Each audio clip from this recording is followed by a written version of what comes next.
thank you for joining here today. My name is Rob Raven. I'm from Monash Sustainable Development Institute, and I would like to start by acknowledging the people of the Coenen Nation on whose land we are gathered today, and pay my respect to the elders, past and present. Now, earlier today we've heard from Professor Dirk Lobach, and now we get a chance to hear from our second speaker, Professor Lars Coenen. And Lars is a professor of innovation and sustainability transitions at the Moen Center of Innovation and Regional Development at Western Norway University of Applied Sciences in Bergen.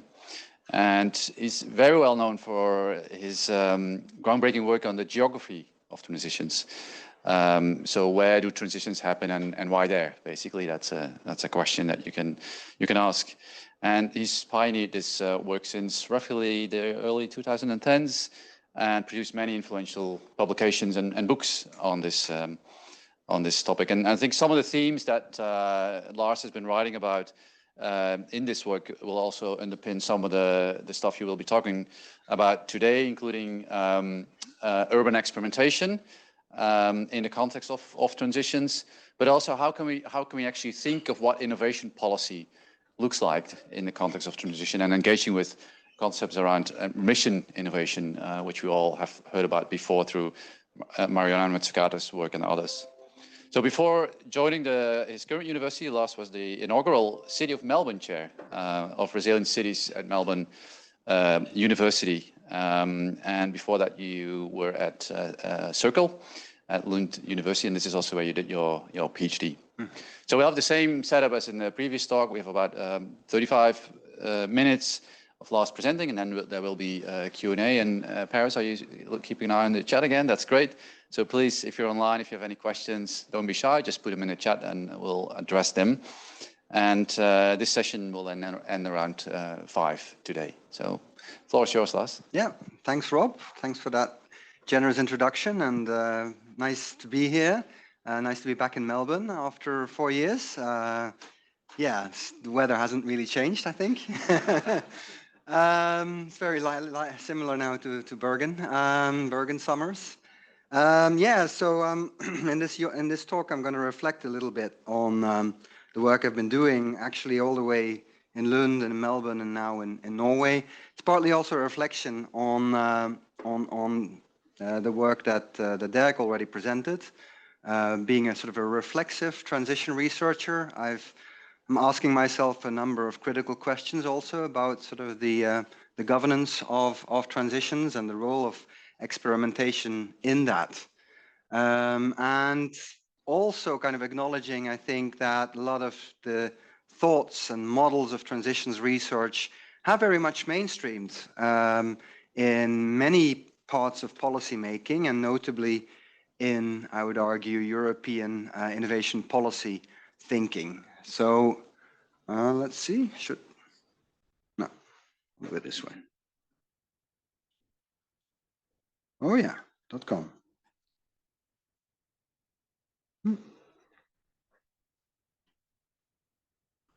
Nee. Geen idee. Let's see, maybe I can just do it this way. Hey, I think it's frozen.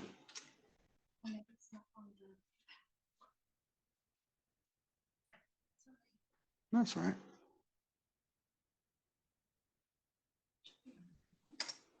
Yeah? Okay, cool. Yeah, so part of the title was Challenge-Driven Innovation Policy. And I think we can now argue quite convincingly that has become sort of a new mainstream in thinking and practice around innovation policy. It started a couple of years ago in Europe with the Lund Declaration, but now we see that increasingly innovation, research, technology policies in Europe are framed around the SDGs, and the work of Mariana Mazzucato has been extremely influential in that, and how she sort of turned that policy towards missions addressing grand societal challenges. And that sort of has also created, I think, a very interesting and quite productive sort of conversation between transition research, transition governance, innovation research, innovation policies. But one of the things that I think we're still a little bit sort of struggling with is the notion of just transitions. And I've been working on this topic for a couple of years now as well, partly, I think, influenced by observations here in Melbourne, because we're on the one hand arguing we need transitions and transformations, and we need to accelerate them, but at the same time, they need to be just. So, you know, for sort of environmental sustainability considerations, we need acceleration, we need rapid transitions in order to, for example, with regards to climate change, we need to stay within the 1.5 degree target. And we know we have little time to do that. But at the same time, if we bring in just transitions, then we are dealing with, as was also clear in Derek's presentation, conflicting interests. We're dealing with deep-seated democratic processes of decision-making, building up of legitimacy, and from everything we know, those processes take a lot of time. So there's a sort of an oxymoron there with accelerating just transitions. And as was also already alluded to, we are perhaps possibly also witnessing a backlash of transitions and transformations. You know, just looking now at the elections in the Netherlands, the rise of populism. And that was already sort of happening big scale in the US. We might see that coming back again. So I want to sort of frame my talk a little bit into that context of sort of rising populism, rising potential backlash, and what can we do with experimentation as a sort of a tool, as a way of governing transitions. Being a geographer, I'm also keen to then look a little bit at the geography of discontent, the geography of potential backlash of against transitions.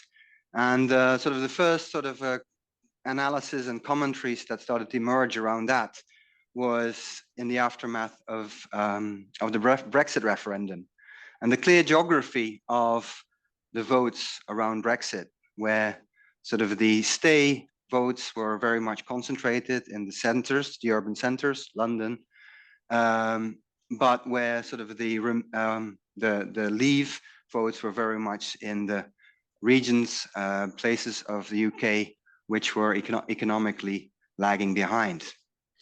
And taking also, and sort of relating that also to an increased sort of interest and appeal of populist politics in those places.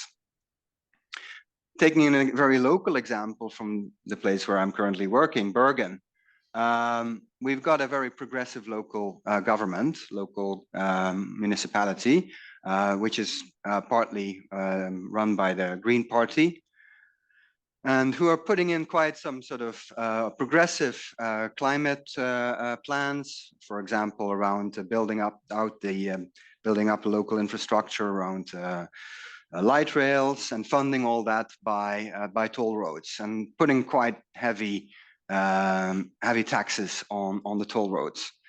And that is obviously advocated by the Green Party. But then if you start also looking at sort of where do actually people vote for the Green Party, then that is typically within the city center. While if you look at where sort of, you know, where the votes go for the protest parties, and the protest parties are very vocal in terms of saying, no, enough is enough. We don't want to have toll roads. We should stop investing so much in local public transport. That's sort of in the fringe sort of areas of Bergen. So as a sort of an innovation researcher, that raises then a very interesting sort of conundrum that still sort of in the sort of political discourse and the policy discourse, it's often yes to innovation, but no to change, which is strange in a sense, because isn't innovation all about change? So I want to sort of interrogate that conundrum through a lens of sort of looking at innovation as a form of experimentation. But to do so, I think I first need to a little bit acknowledge sort of the context of an increased sort of turn, a normative turn in thinking, researching innovation, but also around innovation policy. And I'll try to conclude with some ideas and reflections on how to organize experimentation, and arguing that, within that space of experimentation, contestation is very important and deliberation is important. And I would sort of argue then also that there's also a geography for that. And to me, that will be focusing a lot on arguing for the local scale in experimentation. But first, to this normative turn in innovation policy. I often sort of depart from a model that was introduced a couple of years ago in a research policy paper by Johan Schott and Ed Steinmüller, where they argue we're now in a sort of a third paradigm of innovation policy, where we went from a linear model around sort of science push to innovation systems geared to innovation for economic growth and competitiveness, to now a third paradigm around transformative innovation policy, where innovation is supposed to address the grand societal challenges that I referred to at the start. So rather than looking at innovation and knowledge as sort of key assets and sort of processes in economic development, sort of the goals, objectives of innovation have broadened up and now also include social and environmental problems. So that's one. And in doing so, we also realize that not everything can be solved with technology, not at all. So we're also really much more looking now at sort of processes of social innovation, grassroots innovation. I often call it sort of more capacious understanding of innovation, where the focus is on the intrinsic value and outcomes of innovation.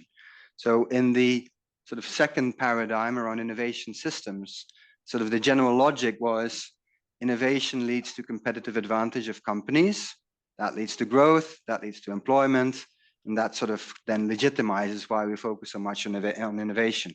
But it was less than really about what do these innovations actually do. It was more, it is good for economic performance. But now when we start talking about SDGs and all that, we really also have to think about the intrinsic value and the intrinsic outcomes of innovations. And that then has also kind of opened up discussions and reflexivity, both among practitioners and policymakers, that not all innovation is necessarily good. Some innovation might very well sort of reproduce a regime.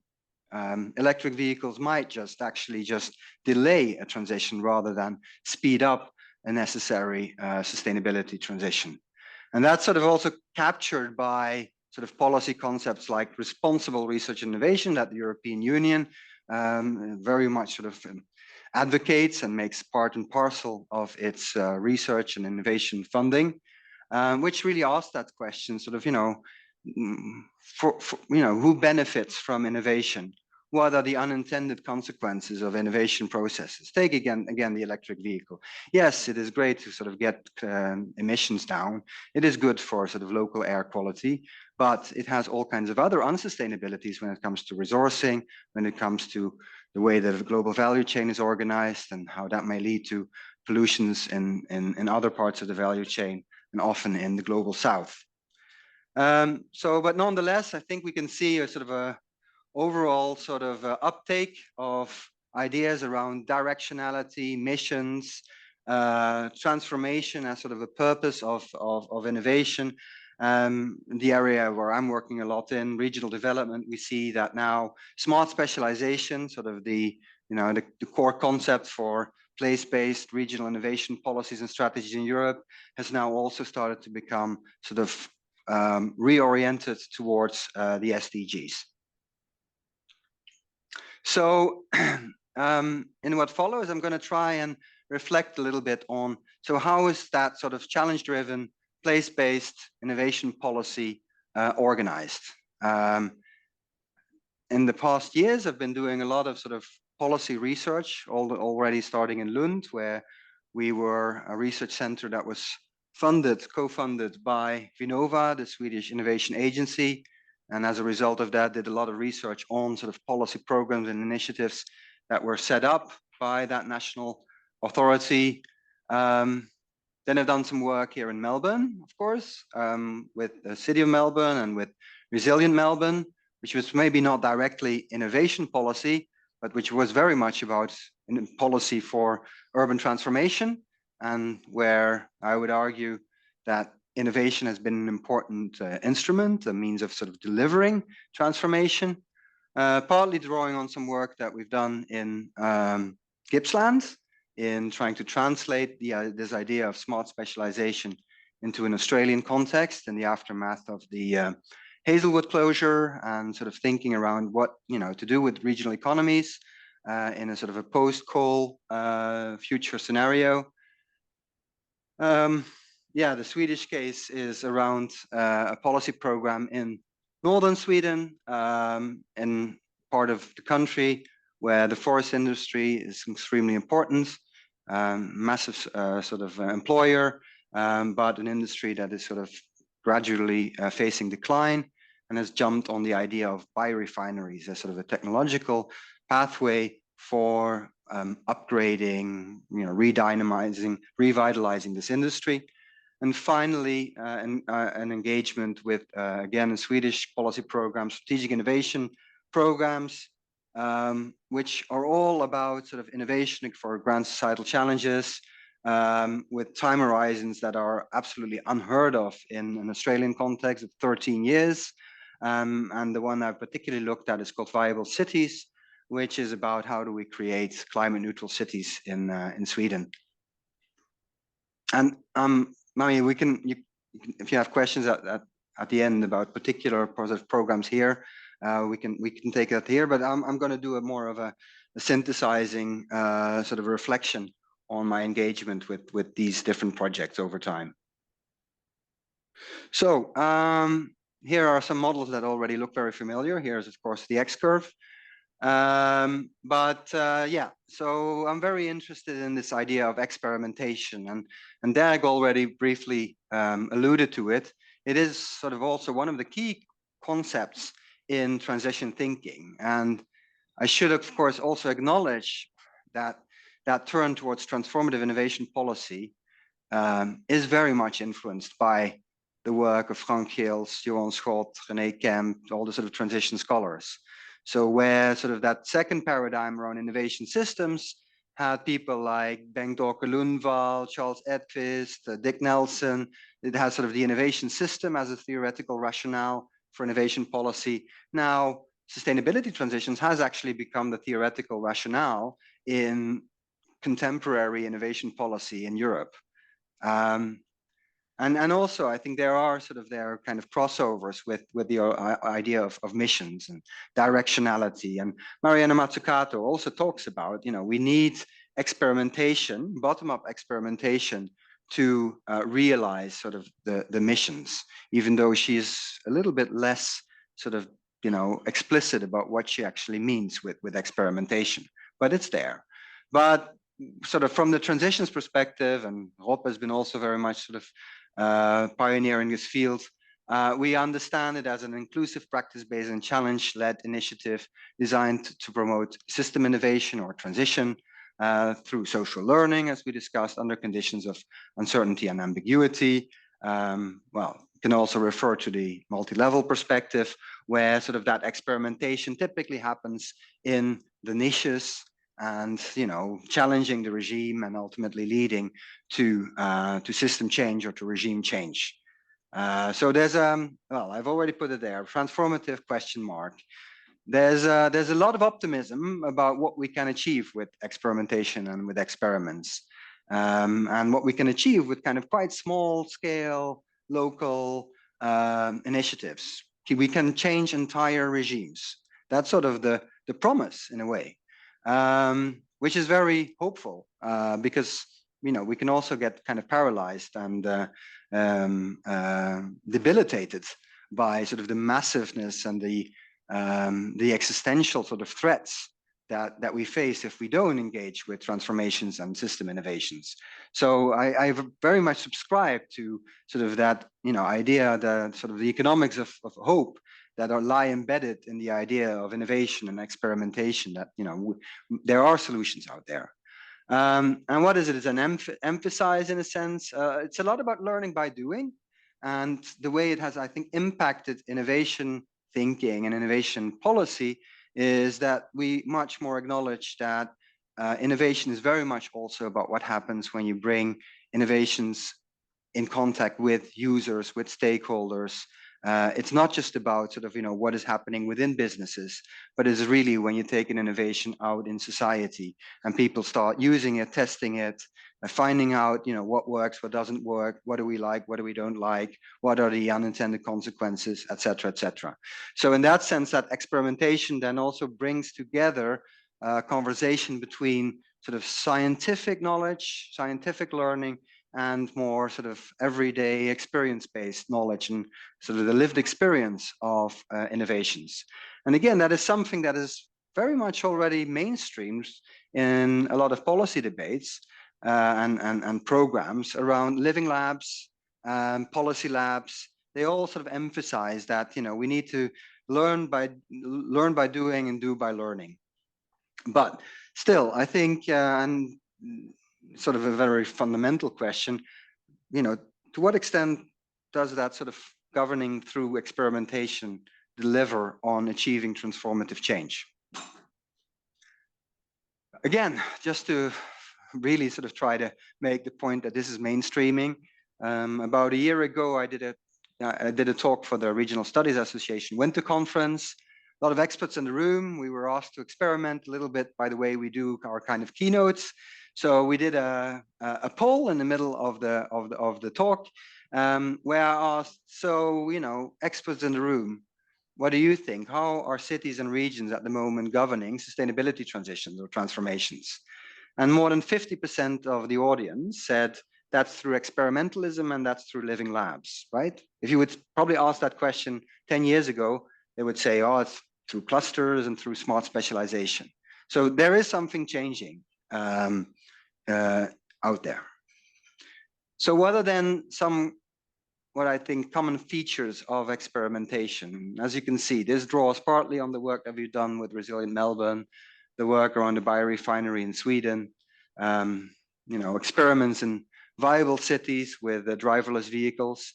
Experimentation is very multifaceted. You can experiment with practices, as Rob very much knows.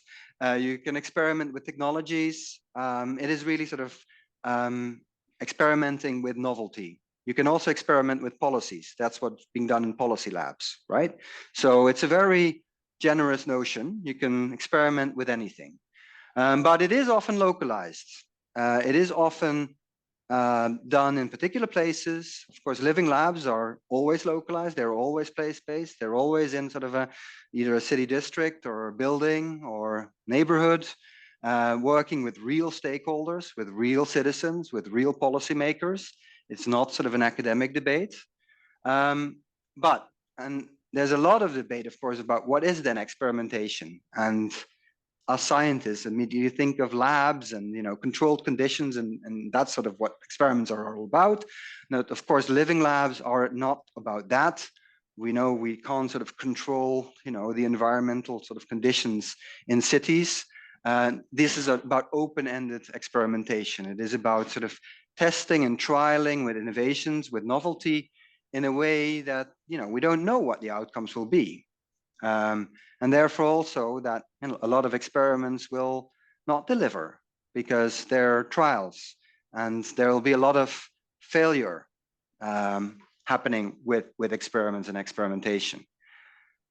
Another thing that is, I think, integral to the idea of experimentation is that they're contested.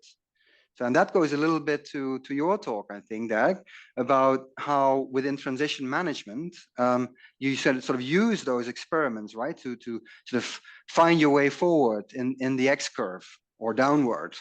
And in sort of, trying to have more bike lanes in Melbourne or broadening bike lanes in Melbourne, you bring up a lot of sort of, a lot of emotions. And people feel like that's dangerous with all those bikes. They can drive into my car. And similarly with nature-based solutions, they might invite for rats, and people kind of start contesting that as well. Driverless vehicles are obviously very contested, especially if they start killing people. But even the work that we did with the biorefinery, the idea that you can sort of retrofit pulp and paper plant and start producing all kinds of other products, is contested by the incumbents who say, no, we should stick to our core business model or core sort of, product, and there's no future to, all kinds of other bio products. So contestation is, I think, a crucial and an integral element of experimentation. But then maybe an element that has been less discussed in the literature and less kind of critically discussed is the ephemerality, the lightness of experiments. They are sort of, some people call them acupunctures. They are sort of relatively short and often also quite resource-light interventions. And that's something where I think we need to do more work and think more about how that ephemerality sort of plays out against the sort of the idea that these experiments are going to deliver on structural transformational change. Because what we're basically expecting is that boats lift the tide.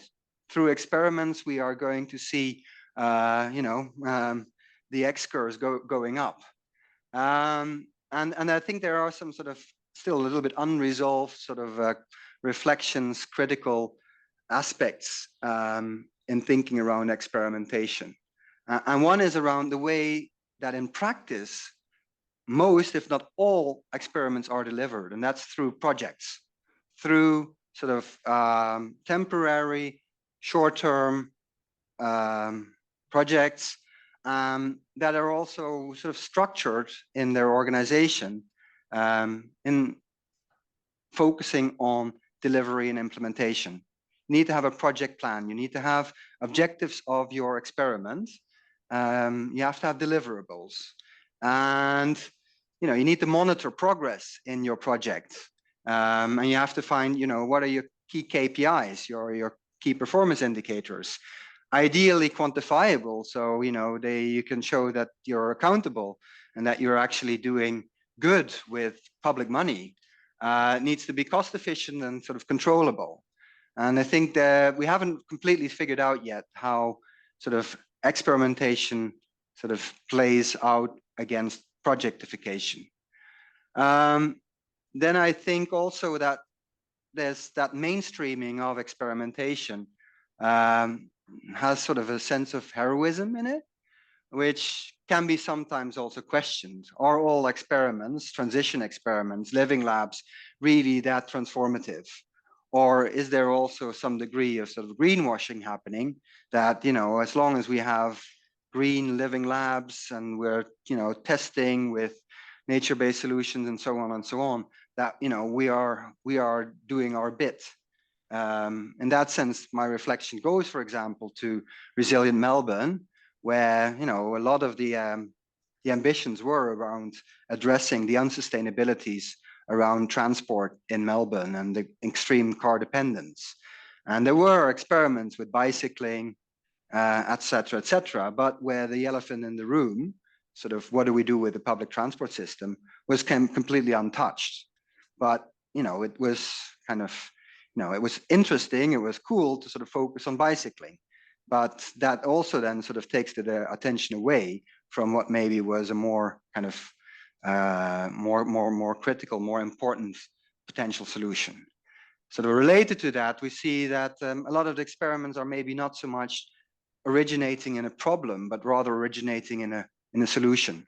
So, the risk of solutionism, that the way that also the problem is framed is not based on a sort of a proper problem identification, but rather based on sort of what the solutions can actually solve. So that's another aspect. And finally, it's sometimes very unclear how those experiments really are governed. They typically involve multi-stakeholder sort of arena, public sector, private sectors, civil society, research organizations. Everyone is supposed to sort of collaborate. Everyone is sort of part of the governance space. But who is at the end really held accountable or responsible for, doing, and achieving outcomes and making sure that there's continuity of efforts. So I don't want to be, overly critical, but because I think, there is that sort of, we need to sort of focus on innovation, on, fostering novelty, on trying out new things, because clearly we don't have the answers at the moment. So I'm advocating for experimentation, but we also have to be cautious that it doesn't become ceremonial and that it just kind of turns into a slogan. So, and in that sense, I think it is important to look at sort of the meta-governance of experiments and experimentalism, where the actual sort of on the ground living labs or trials is one part of the of sort of that framework. This draws on sort of reading a little bit into organization studies and how they are thinking at the moment about how do we address wicked problems and how do we organize for transformation and transition. But where they very much also look at how innovations and solutions and experiments have multivocal inscription and are sort of seen as boundary objects. So looking at sort of say bicycling and really opening up for, that there's interpretive flexibility around sort of how it, or take the electric vehicles, how it sort of leads to some extent sort of sustainabilities, but for other stakeholders, interest groups, it leads to unsustainabilities. So that's sort of that boundary object, but still also kind of emphasizing that it is all about sort of a participatory structure which cuts across different interests and different sectors. But sort of if you review the literature on living labs, and if you review sort of what is being done in that field empirically, it typically takes, I think, an inside-out perspective. It looks at an experiment or a living lab, and then sort of the 100 million question is, and how is this going to scale up? And how is this sort of experiment going to lead to a transformation, to a regime shift? And I think that's of course a valid way of looking at it, but we need to also flip the perspective and sort of look at how are these experiments actually organized, not sort of as single entities, but what does it actually tell us about sort of, the societies, the economies, the polities in which these experiments are situated, and what is really being tested? Is it a technology, or is it actually a social order? Is it social structures that are being tested? And that opens up then for sort of political questions about what and who defines success or failure, whose voices really sort of matter there, which institutional logics prevail. Is it a business logic, a corporate logic? Is it a research logic? Is it an administrative logic? The community logic?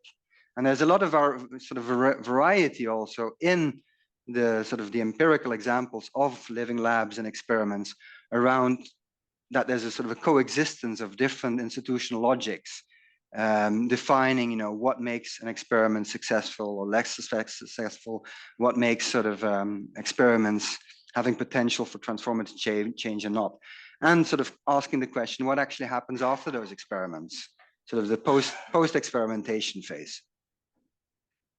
Right, so that brings me to my final slide, which is kind of an argument for place-based experimentation, that I would argue it's not coincidental that a lot of experiments are happening at a local scale. And partly that is because at that local scale, we would find the social trust that is needed to kind of do experimentation, considering that it's an unruly process, which involves contestation, which involves deliberation, and which potentially also, and that kind of brings it back to that discussion about, the rise of populism. It can be an arena for sort of democratic decision-making, but not in an abstract political space, but in a very concrete political space around existing solutions and existing problems. So it's not sort of projected sort of, issues around climate change and so on. It's really about what is happening in a neighborhood, what is happening really in sort of the life world of citizens. and voters. And where there we also can afford for learning from failure. We know still that it's very hard to acknowledge failure. It is not something that is easily talked about, especially when you're talking about experiments that have been funded by public money. I remember the discussions with the city of Melbourne that you would easily get the Herald Sun on your neck, that we should rather spend money on getting taxes down and collecting rubbish and building roads, rather than a city council that's doing all kinds of experiments around how to make the city more climate resilient. And then especially if then some of those efforts are actually learning us a lot because we failed with some aspects. Now that can be a difficult message in the public eye. So there's a risk that this sort of landscape of experiments may lead to a very sort of splintered, projectified governance space. So it's important to think at the same time about how do you anchor these experiments in places, how they could potentially mainstream, how they can sort of be translated so that also other cities, other districts can learn from what is happening in single experiments. This then opens up to the question and the debate around these experiments as sort of temporary forms of organization, and how do they sit with the permanent forms of organization? How do the experiments in cities relate to very established practices around urban planning, and the way that sort of the regime in cities kind of plans for development and for potentially for transition. So hard and soft spaces of governance, and it opens up a need for and greater attention for diagnostic monitoring and formative evaluation. So diagnostic monitoring is not just about sort of monitoring, evaluating what works and what doesn't work, but really asking that hard question, and why.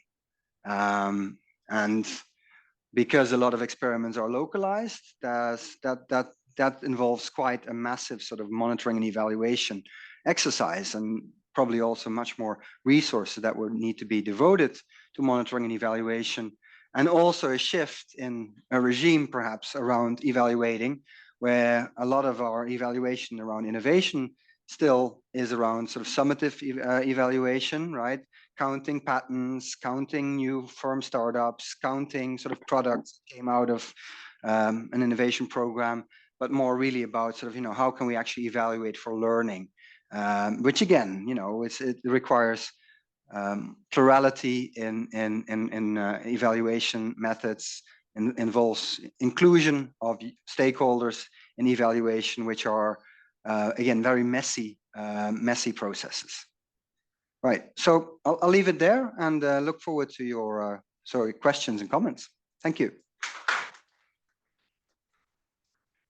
Thank you very much, Lars, for that very insightful presentation. And I'm sure there's going to be a bunch of questions and comments on this. So please feel free to raise your hands if you've got a question or a comment for Lars.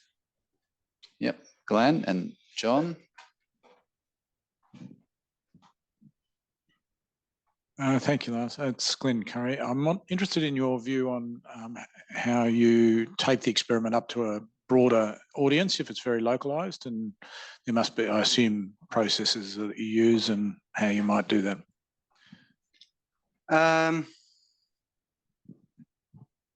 Yeah, I mean, I could take the examples of Resilient Melbourne, because I think what they were trying to do was really to sort of showcase their local experiments. Being part of 100 Resilient Cities, they really sort of try to write sort of narratives around their experiments, kind of quite thoughtful narratives, not just sort of it was a lot sort of trying to demonstrate the success of an experiment, but it was very much sort of trying to sort of draw attention for that. Here is something really interesting happening. which has transformative potential, but also partly inviting for reflexivity about, this is not just sort of this is not a blueprint. This is not sort of a best practice. So with the 100 Resilient Cities Network, it was not about, take our solutions around, around nature-based solutions and apply them in your country or in your city. But it was also trying to open up for some of the challenges and sort of some of the issues you would need to sort of think through when you would like to, start experimenting, implementing those experiments in other places, right? So it's both sort of trying to empower, to sort of show that, yes, this is working, but it's not a, it's not a quick fix. Yeah. My question's very similar, but going back to the slide you showed of the research you did at the conference, asking the researchers what was driving thinking and research in cities, and place-based experimentation came up very high. What is that actually leading to in Europe? Are we seeing a change, and can you give examples of where that has translated into more broad-scale action in cities?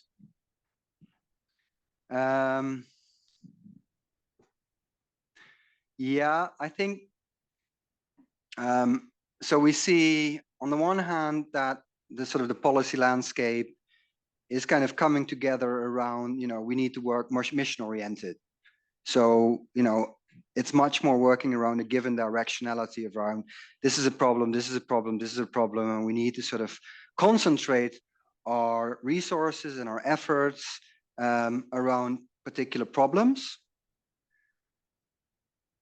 But we don't know exactly how. So that's sort of where the experimentation comes in.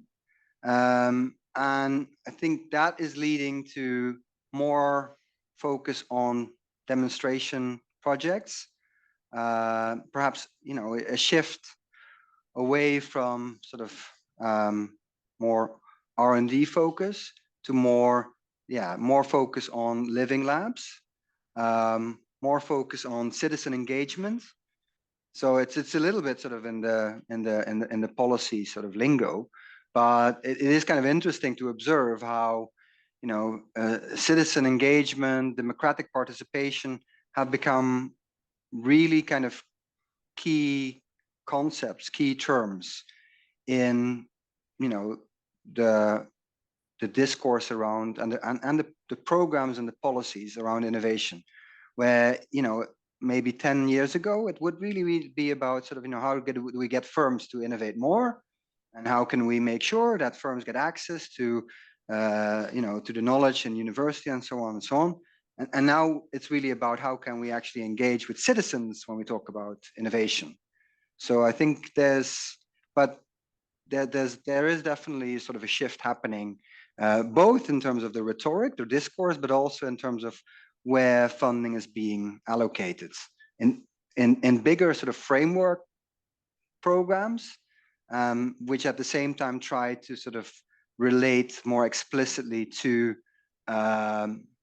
sort of, beyond the usual suspects, engaging with citizens, with NGOs, with the social movements and so on. But in terms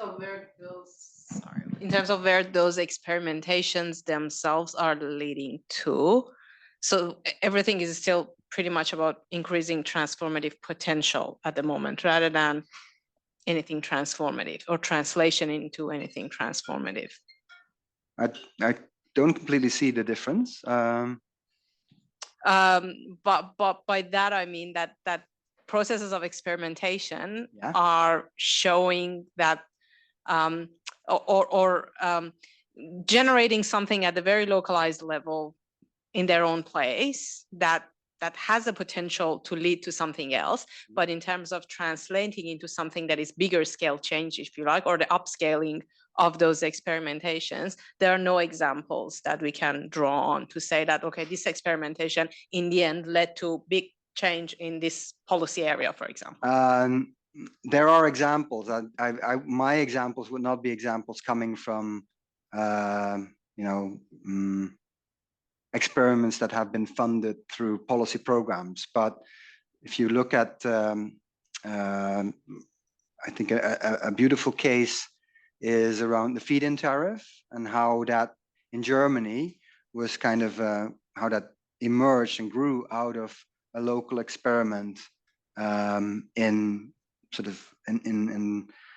certain parts of Germany where energy providers and citizens started to collaborate and think around. So, how do we actually create sort of a viable business model for solar PV, and sort of started experimenting with sort of reconfiguring institutions to, which sort of led to the feed-in tariff, which was subsequently sort of picked up by the federal government, and sort of in that sense sort of scaled to become a more a broader regulatory arrangement. Yeah. Just to jump in on this one, and there's an online question, and Dirk's got one as well. But I think we're doing an ERC project at the moment where we sort of build a database of up to 60 experiments across water and energy, and try to, and at the same time, looking at the policy level to understand what influence and how these experiments might have had influence or not. And the question is about causality, because often influence happens over long periods of time. There's all sorts of other things happening at the same time, which have nothing to do with the experimentation.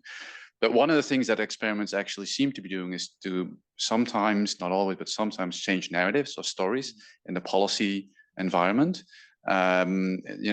Just politicians being able, or decision makers being able to say, look, we can do this. Look, here's an example.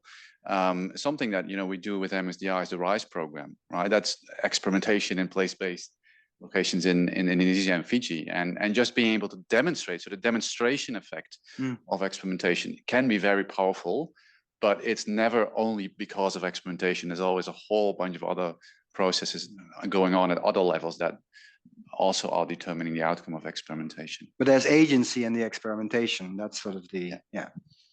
Is this one connected to this one? Okay, then I'll do Dirk first, and then we go to the online first. I'm happy that you brought it up. All the guys are speaking, but building on that, because maybe asking a critical question, because parts of your talk really resonated with me. We also did a recent paper on the dark sides of innovation and all this projectification, and you're asking the question 1.5 degrees, and then we are, and then your answer is better experimentation.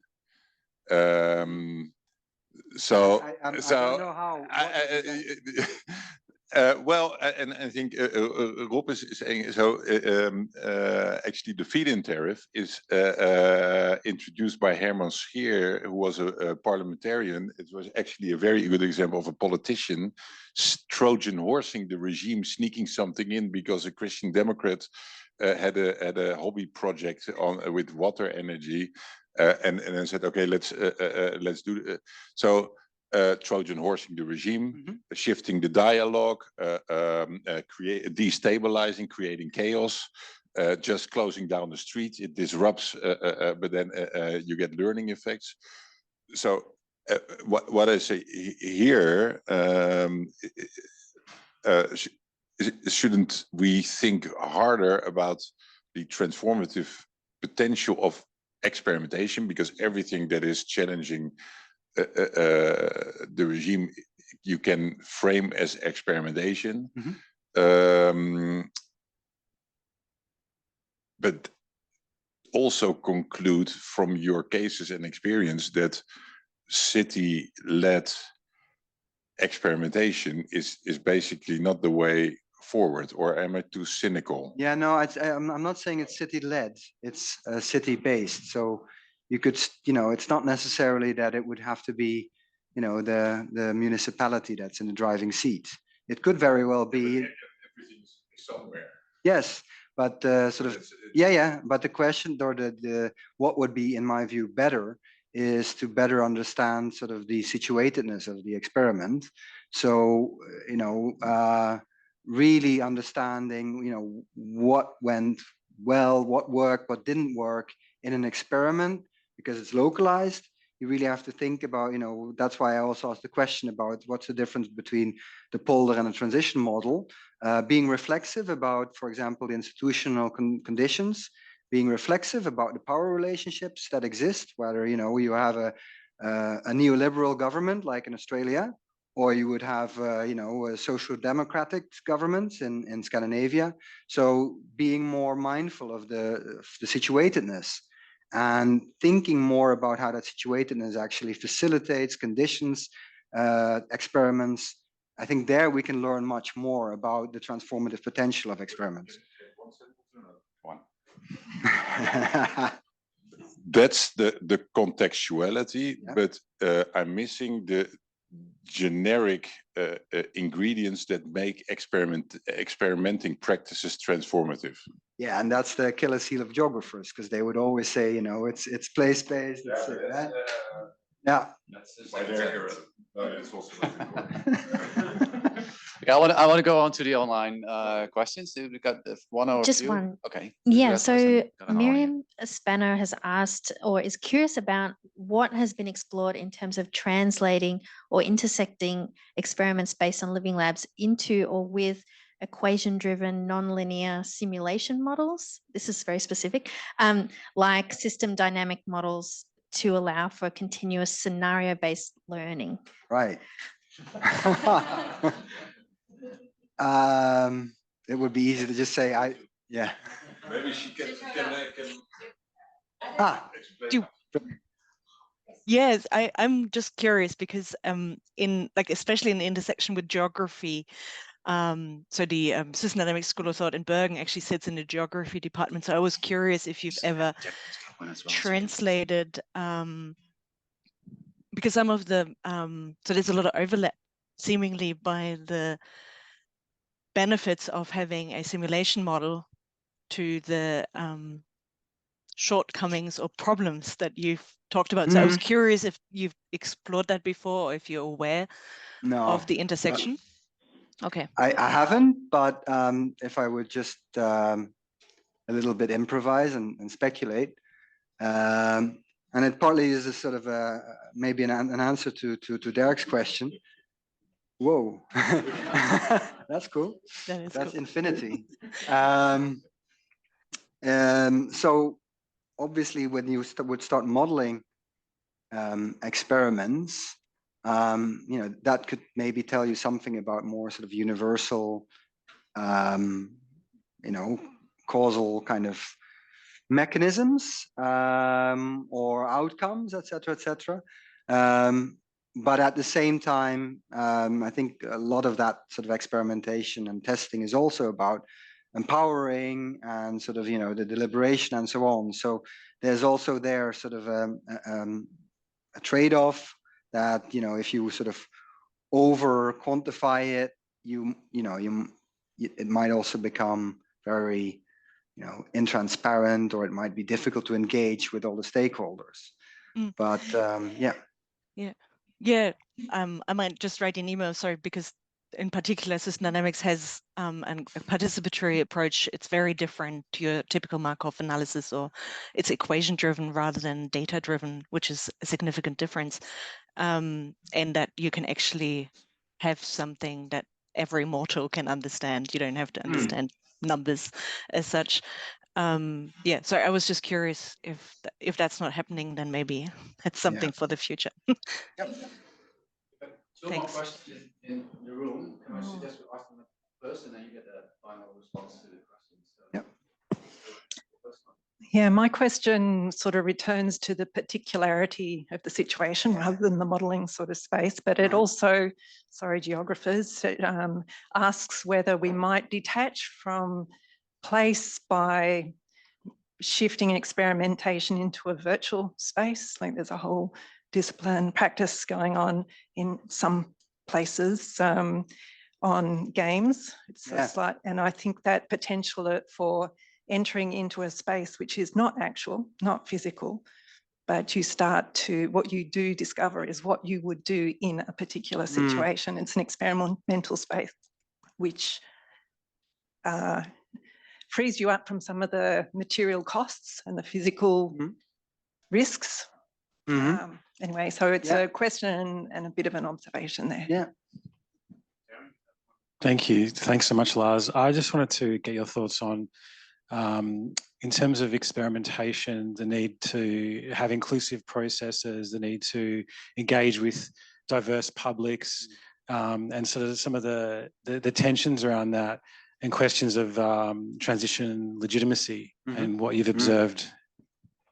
Okay, thanks. In a sense, I think they are related, because obviously curation of participants in experiments is really key and is already sort of a pre-political question about what's the experiment about.